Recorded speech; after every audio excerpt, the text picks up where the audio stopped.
മാലിന്യമുക്ത കേരള പദ്ധതിയുടെ ഭാഗമായി വെളിയങ്കോട് പഞ്ചായത്തിൽ സംഭരിച്ച പ്ലാസ്റ്റിക് മാലിന്യങ്ങൾ കയറ്റി അയച്ചു തുടങ്ങി.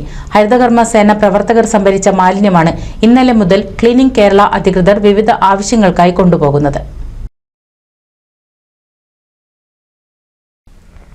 3 മാസത്തിനുള്ളിൽ വീടുകൾ, വ്യാപാര സ്ഥാപനങ്ങൾ എന്നിവിടങ്ങളിൽ നിന്ന് ഏകദേശം 4 ടൺ മാലിന്യമാണ് എരമംഗലം താഴത്തേൽപ്പടിയിലെ യാർഡിൽ സംഭരിച്ചത്. സംഭരിച്ച മാലിന്യങ്ങൾ ഹരിതകർമ്മസേനാ പ്രവർത്തകർ വേർതിരിച്ചെടുത്ത് ചാക്കുകളിൽ നിറച്ചാണ് സൂക്ഷിച്ചിരുന്നത്. സംഭരിച്ച മാലിന്യങ്ങൾ വരും ദിവസങ്ങളിൽ സംസ്കരണ സ്ഥലങ്ങളിലേക്ക് എത്തിക്കാനാണ് ക്ലീൻ കേരള അധികൃതർ തീരുമാനിച്ചിരിക്കുന്നത്. മാലിന്യം കയറ്റി അയക്കുന്നതിന്റെ flag off panchayat president Shamsu കലാട്ടയിൽ നിർവഹിച്ചു. നമുക്കറിയാം, നമ്മൾ ഇന്ന് ഏറ്റവും കൂടുതൽ പ്രയാസപ്പെടുന്ന സംഗതിയാണ് മാലിന്യം. എല്ലാ പ്രദേശങ്ങളിലും മാലിന്യ പ്രശ്നങ്ങൾ വളരെ രൂക്ഷമാണ്.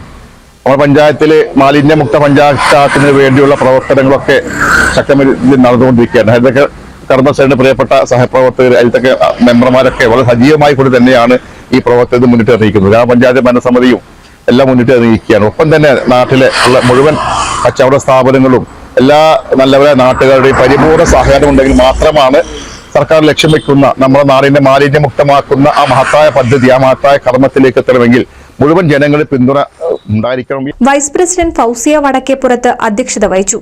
Majeed Padiyodath, Rameena Ismail, Said Puzhakkara, Sheeja Suresh, junior superintendent S Padmakumar, plant clerk K Akhilesh, T S Sumesh എന്നിവരും പ്രസംഗിച്ചു. വരും ദിവസങ്ങളിൽ പഞ്ചായത്ത് പരിധിയിൽ പ്ലാസ്റ്റിക് കവർ വിൽപ്പനക്കാർക്കെതിരെ നടപടി ശക്തമാക്കുമെന്ന് പഞ്ചായത്ത് അധികൃതർ അറിയിച്ചു. NCV news, Ponnani.